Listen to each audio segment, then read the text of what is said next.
All right, let me come back to my discussion here in studio. And Daktari, I want to start with you from our City Center studio.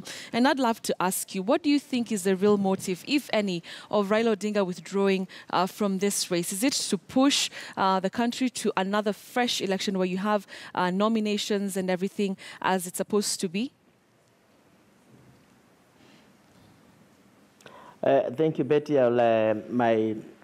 I really don't understand the motive of Raila Odinga and his team withdrawing from these elections.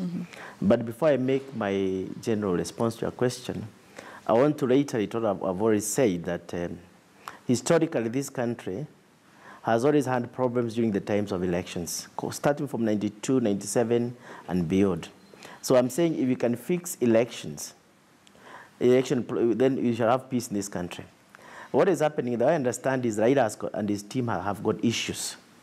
But I don't think they are prosecuting and presenting the issues in an orderly manner, in a manner which they can be listened to. So this is actually creating tensions from both sides. And I think what he's doing is trying to push for a new election, which is going to happen, according to him, after the given 60 days.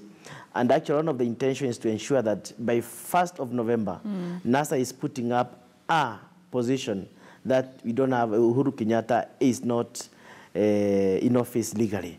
I think the biggest motive I can summarize is that it's like Raila Odinga wants to put this country into a serious crisis in a way that they cannot move.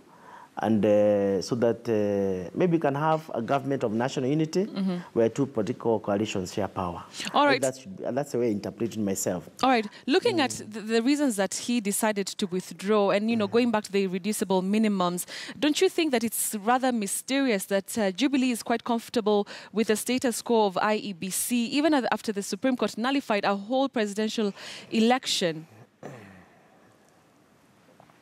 I think Jubilee is not really comfortable with the status quo of IEBC. Jubilee has got concerns with IEBC itself. In fact, Jubilee does not feel in any way that IEBC favors it. What is happening is that Jubilee has respected the independence of IEBC and is not going to force IEBC to make any changes. It's going to let IEBC operate on its own motion, its own direction, so that they can give the best judgment possible. When NASA recommended the firing of some specific officers, right, what you saw is that IBC came up with its own adjustments of its own systems, which NASA did not agree with. So as far as we are concerned as Jubilee, and is that the elections have not been suspended. The elections are taking place on 26th of October, and Jubilee is continuing seriously to prepare itself so that we can win it convincingly on that day, right, and then unlock the potential. All right. The other thing I want to say is that yes, very quickly, it is clear that we also have issues in the Constitution. And after 26th, when you get the president of this country, it will be the right time to go for serious constitutional reforms, which is going to put this country in the road of peace and prosperity. All right. Let me come to you, Ambassador. Let me take it over the question of demonstrations. And if I can remind Mheshimiwa that demonstrations have got both good sides and bad sides. Yes. The first demonstration that is recorded in Kenya, I think was in 1922, when Harry Thuku was detained. And a lady called Mary Modoni Nyanjiru led a demonstration to fight against colonial oppression. The history that followed, the colonialism relaxed until we came to achieve independence. We came to one-party system. It was so difficult for us to move from the one party until we had the demonstrations coming up to force it up. The new constitution.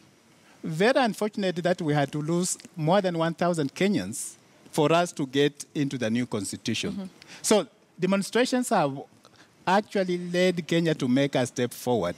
The only problem is when they are infiltrated by other people who come up and they cause chaos. Don't forget, the constitution, demonstrations are legal as far as our constitution is concerned. Now, this hard-line position that is being taken by both parties, I keep saying, as a middle person, that is making it very, very difficult.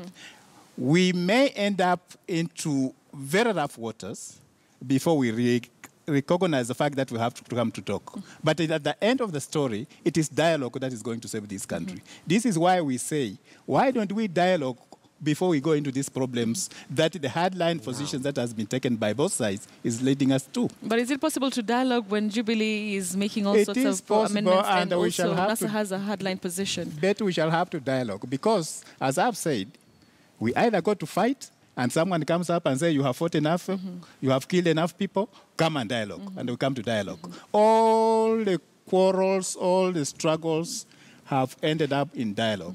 So it is wise for us to put that ahead of any other struggle that may come in between. All right. Dan Manzo, I'll hear your voice in a few moments. We'll take a short commercial break. We're coming back. And remember that we're focusing on what's happening in across the country. We have pictures, of course, from Kisumu where the protests have already begun. These are anti-IEBC protests, as you can see on your screens. Quite a number of people, I must say, have turned out for that particular one. But here in Nairobi, as you can see in Uhuru Park, things are a bit slow. But of course, the day is still young. So we'll be waiting to see what is going to be transpiring in the next couple of hours. Remember that also